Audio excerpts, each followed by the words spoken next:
Crazy busy, feeling drained, how to increase energy and motivation in your daily life. Do you feel excited and energized to start your workday in the morning? No? You may ask how you can best increase energy and motivation in your daily life. Every day, we respond to life via an energetic response. We either respond with low energy, seeing the obstacles and having a complaint ready to go, or we respond with a high energy, seeing the opportunity in a situation. Here, I'll show you how you can increase energy and motivation with a few practical steps. If you feel tired and already drained when you walk through the doors at work, or when you start up your computer at home in the morning, the first thing to wonder, why am I feeling so drained?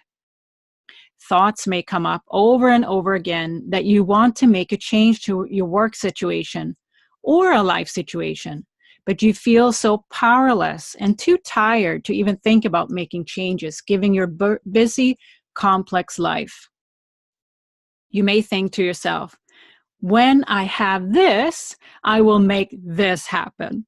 Or, I just want this so bad, but it's not happening the way I want. How frustrating. These are all typical conversations going on in our minds all the time that you probably recognize very well. It's the voice of the ego in charge and in control. It's the voice of me, mine, and I want it now. For example, I identified myself with my job for years. My work was me. I had all my self-worth put into how well I did at work, how much I excelled in doing a great job. I gave my mental energy away at work every day to succeed. Then I came home and multitasked my energy away, serving my family, staying on top of everything. That left me depleted at the end of the day. My desire ultimately was to be seen as a high-performing, successful contributor and employee, and then add being a great mom on top of that. I was totally in my mind, task-oriented, a great collaborator, problem solver, and caregiver at home. I kept pushing and pushing with the responsibility to move things forward on all fronts at the same time. My ego was driving for success everywhere, totally driven by external factors and at a very high cost. I sacrificed my well-being. I gave my energy away. When I look back on the situation and the way I was living, I was out of balance with my own natural energy flow, and I ignored this need for aligning with my natural energy flow for years. No wonder I was exhausted. Do you recognize yourself in my story? Are you also giving your energy away? Are you curious how to increase energy and motivation in your daily life? Our own life energy flows through physical, mental, emotional, spiritual, social, and environmental aspects of our daily lives. The key is not to give your energy away. Rather, increase energy and align with your own energy flow from the inside and out. Gaining the skills to balance my own energy from inside and out and saved me. Today, I'm approaching my workday and life in a completely different way. Every morning, I connect back to my inner energy, my consciousness, through meditation, and I ask myself, what do I need today? The answers are different each day. It may be that my physical energy needs a boost, so I'll do yoga to recharge my body. It may be that I need to prepare mentally for a business meeting, so I visualize how I energetically want to show up in that meeting and how I'm envisioning myself maintaining my energy throughout the meeting. I renew my physical, mental, emotional, and spiritual energy through meditation and yoga. Another very effective way to shift my energy and emotions when I need it is to use essential oils either directly on my wrists and back of my neck or via a diffuser. Any of these ways help me align with my own natural energy flow instead of depleting my energy. And now I'm ready for every new workday. The result is that I'm feeling fulfilled, joyful, and creative every day. And when I feel my energy is getting low, I connect back with my inner natural energy flow to see where I need to rebalance myself. Maybe I have been sitting too long in front of the computer. What do I need right now in this moment? So how can you practice this energy shift yourself? Next, I'll share 3 tips how you can increase energy and motivation to see your life in a different light and not feel drained or exhausted anymore. 1, prioritize to stay connected to increase energy and motivation. Have you ever felt drained after you interact with a certain people or in certain situations at work? It's so easy to get totally absorbed in a task or an emotional conversation with someone, and that's when it happens. We give our energy away. The first and most important thing is to commit to stay connected with our own energy and to safeguard your inner energy, consciousness, and your higher self, God, whatever you like to call your inner life force. It's so easy to give your energy away to a situation or a person without realizing that you can keep it, and walk away from a stressful situation or a negative person without giving your energy away. You have a choice to stay in balance with your own natural energy flow in every moment, both at work and at home. Staying in balance is possible if you allow your connection to your inner energy to be the priority and not let yourself get attached to the outcome of a situation. When you hold on to an emotion rather than letting it flow through you, you give your energy away. Here are a few examples that you may relate to when it comes to being attached to the outcome of a situation. For example, going crazy over not getting that promotion you really wanted, or being upset about not achieving a goal you had set up in the exact time you had planned, or complaining about a colleague that is driving you up the wall. Connection to your higher self in those situations means that you don't dwell on it when things are not happening the way you want. Instead, you let go of the expectation and say, I'm cool. It didn't happen, so it wasn't for me right now. There is an important difference in the practice of letting go.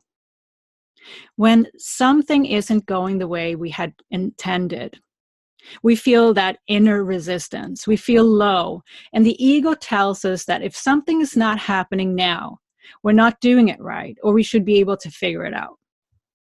On the other hand, when you're aligned with your inner energy flow, you trust that you're right where you need to be.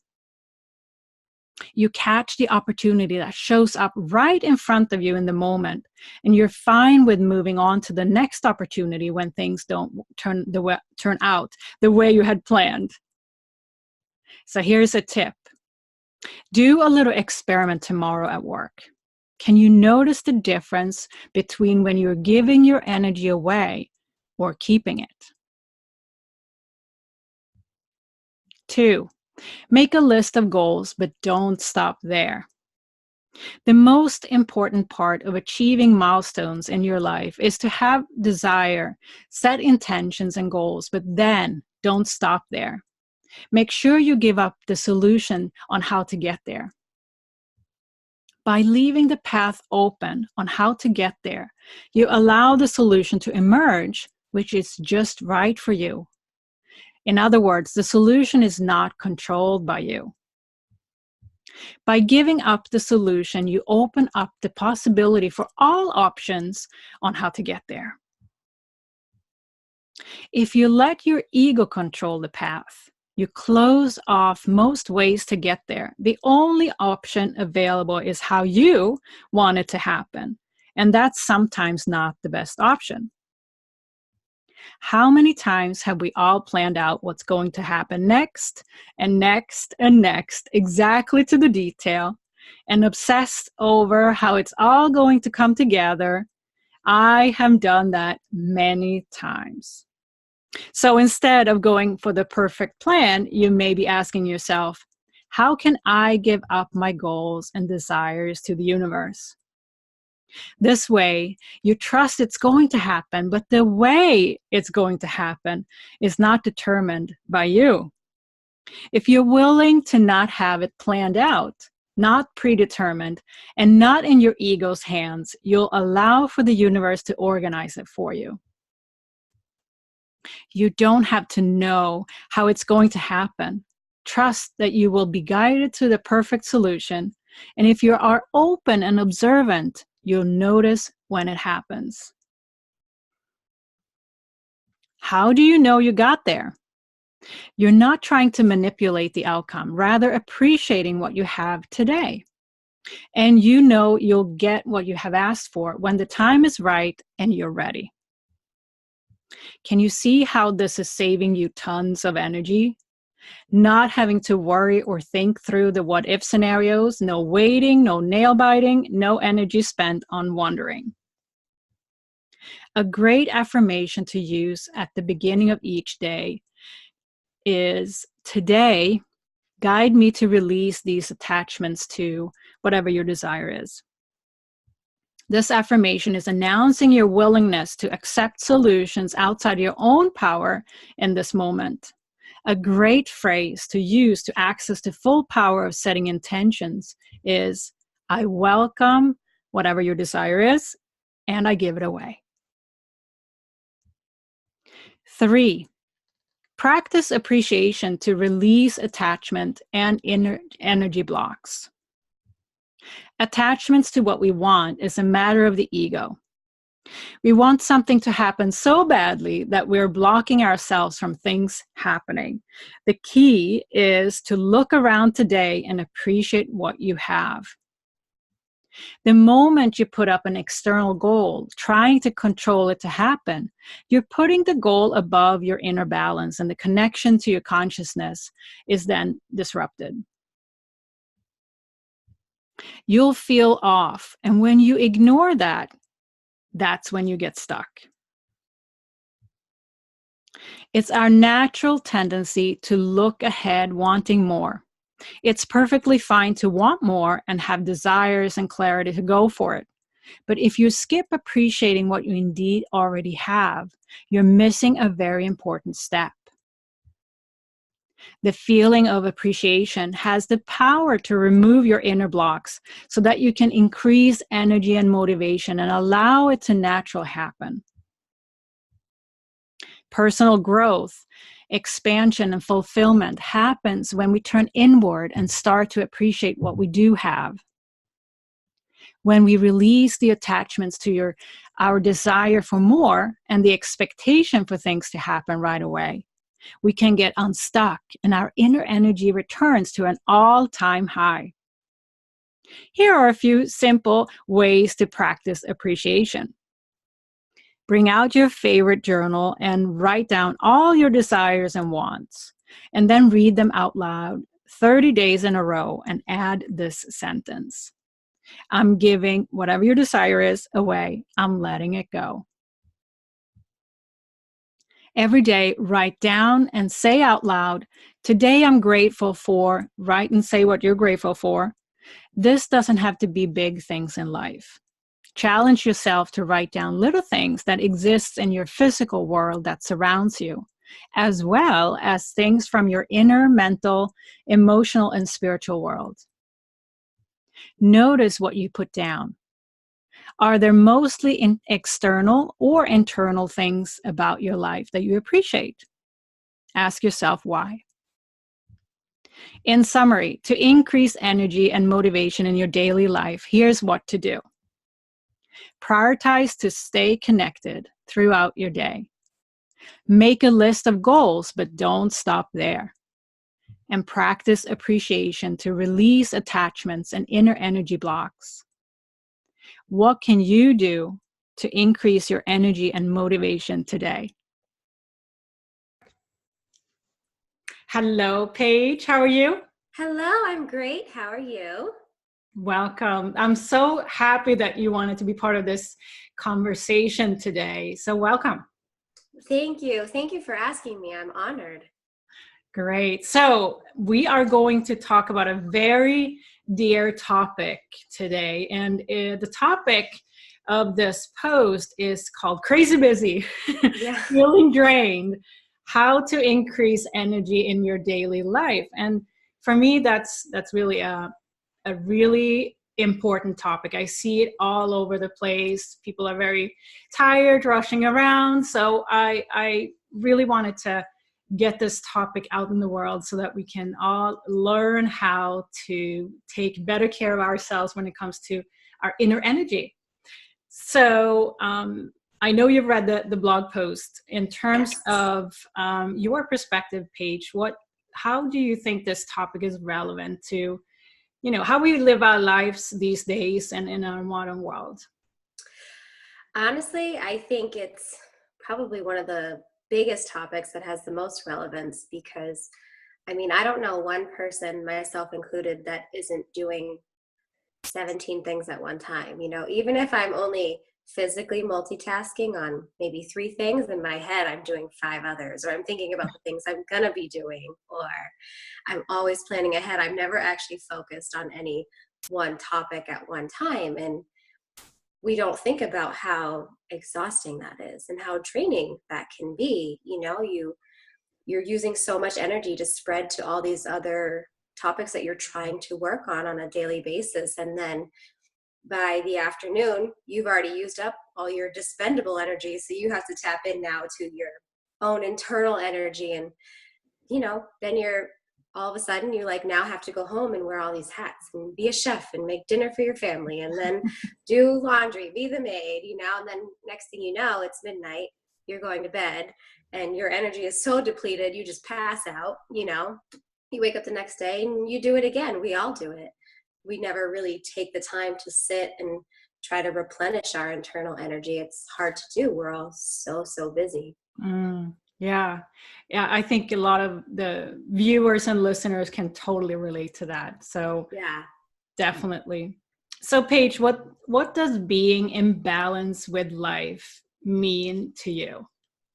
I definitely think that's it's tough, I think, because with me, my personality, I think the biggest thing is probably saying no. Saying no, like I can't right now, or I can't this weekend, or I need some time to myself, whether it's 10, 20 minutes, whether it's I need a day. And then letting go of the guilt that's usually attached to that, because then you're not actually really replenishing yourself because you're tied to, oh, I should be doing all these other things. So I think the art of saying no and knowing that it's okay, because in reality, if I don't have that balance and I don't have that time to restore my own internal energy, I can't give my best to everyone. And what good is that? What was the point of that? I'm more drained and they're only getting a piece of me at this point. Mm. So I think, yeah, learning how to say no, it's a beautiful term. I think a lot of times it gets a negative connotation, but it can be something amazing. Like, you know what? No, right now I need to go for a walk. And Oh, that's okay. that's so amazing. And setting personal boundaries, that can be tricky. Yeah. Yeah, for So sure. that balance of how much do we give and how much do we receive. Hmm. Exactly. Yeah. Yeah, the blog post talks about that it actually is a choice to stay aligned with our own inner energy and our boundaries in certain sense as well.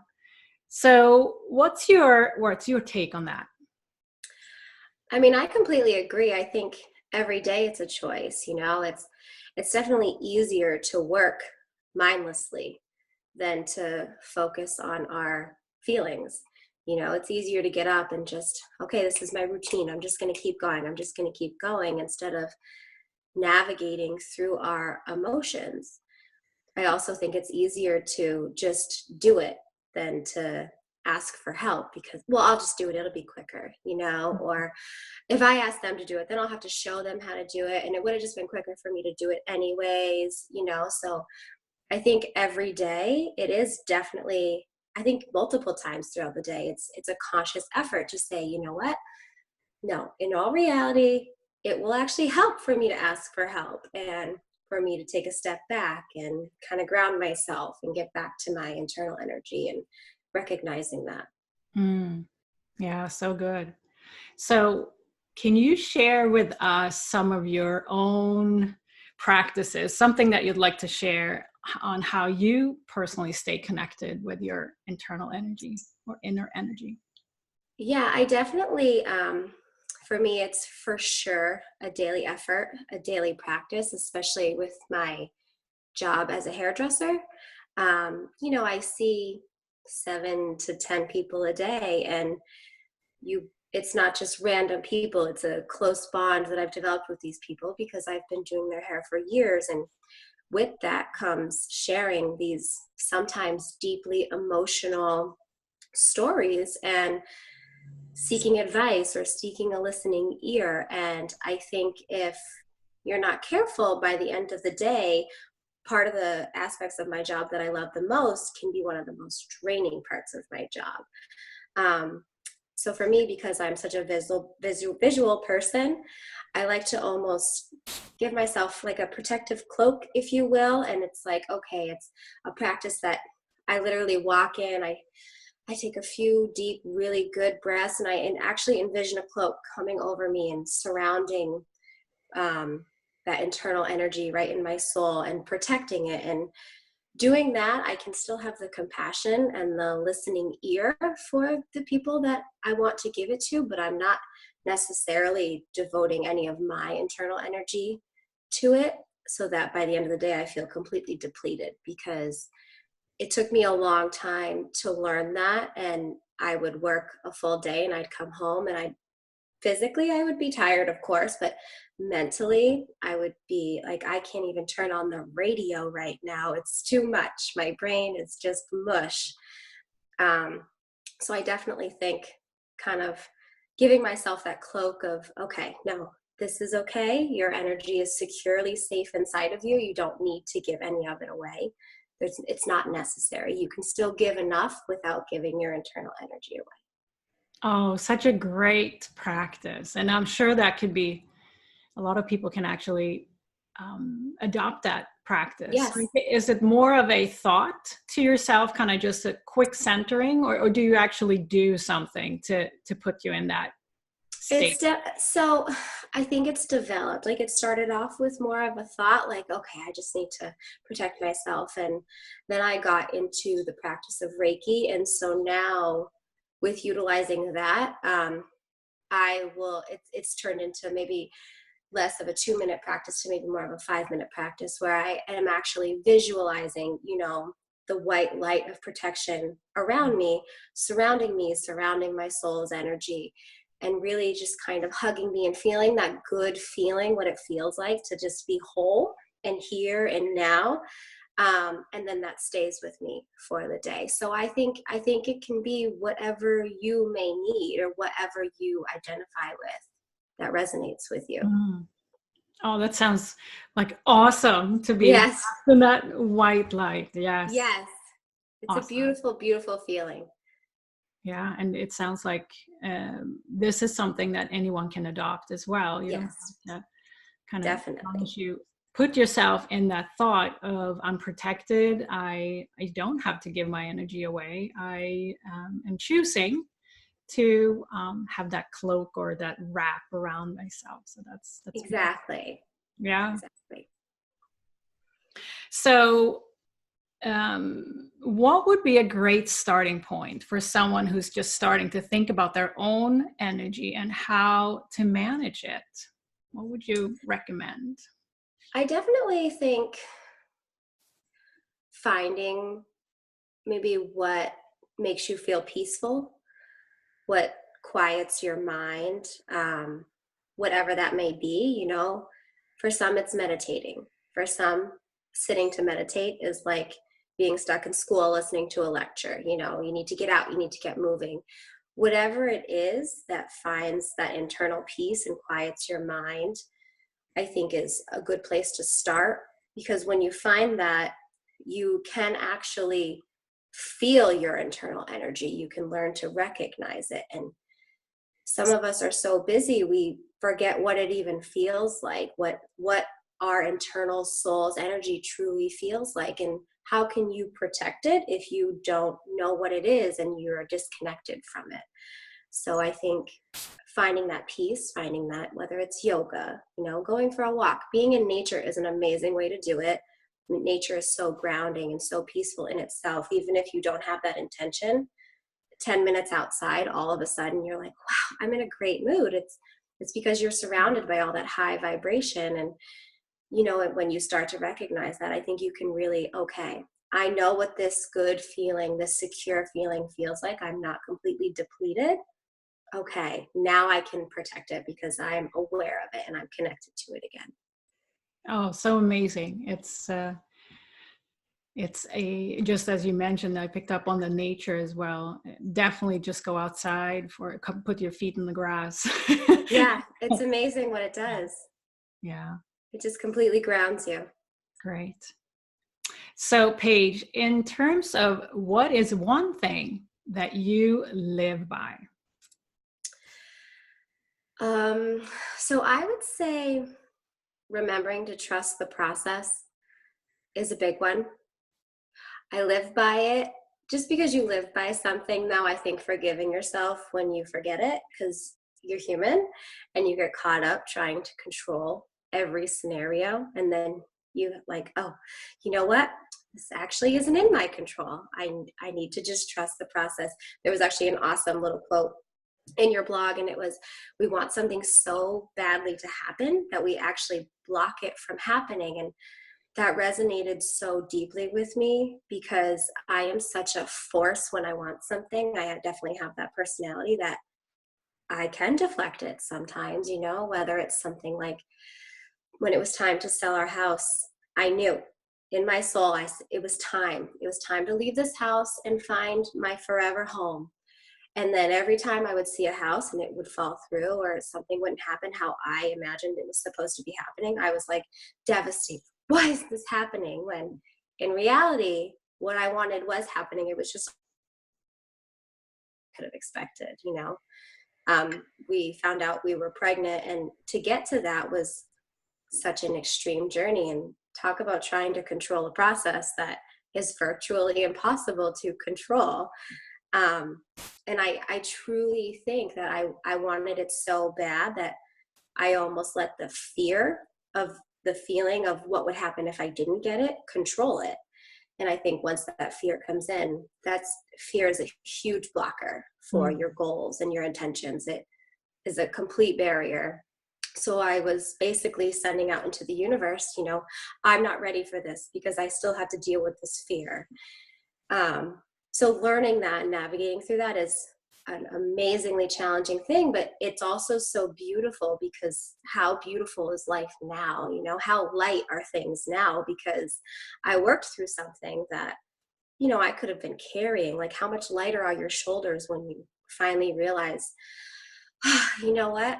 There's a process. It is not for me to figure out. Like, I can just enjoy this moment and be present and be here now, which in a society that's so virtually stimulated with everything, I think that's a beautiful thing. So beautiful. Trust the process. Yes. Awesome. Yes. So Paige, where can we connect with you and learn more about you? So I do have a hairstylist page on Facebook, and I have a personal Facebook page that you're more than welcome to find. It's Paige Blackburn, and my hairstylist page is Paige Serum Hairstylist. I'm also on Instagram. It's Peace, Love, and Paige. So any of those platforms, I definitely try to, I follow a lot of inspirational posts and stuff like that. So I try to share them whenever I can. Or even if, you just want to reach out and chat, or you've been through something, you have some questions, like, I'm definitely, I think no matter where I go, I tend to draw people to me to like ask me things. And I think it's because I love to help people and talk to people, which clearly my business. I talk to a lot of people all day. So feel free to reach out and yeah, anything. Awesome. Thank you so much, Paige, for this conversation. Thank you for having me. This was awesome.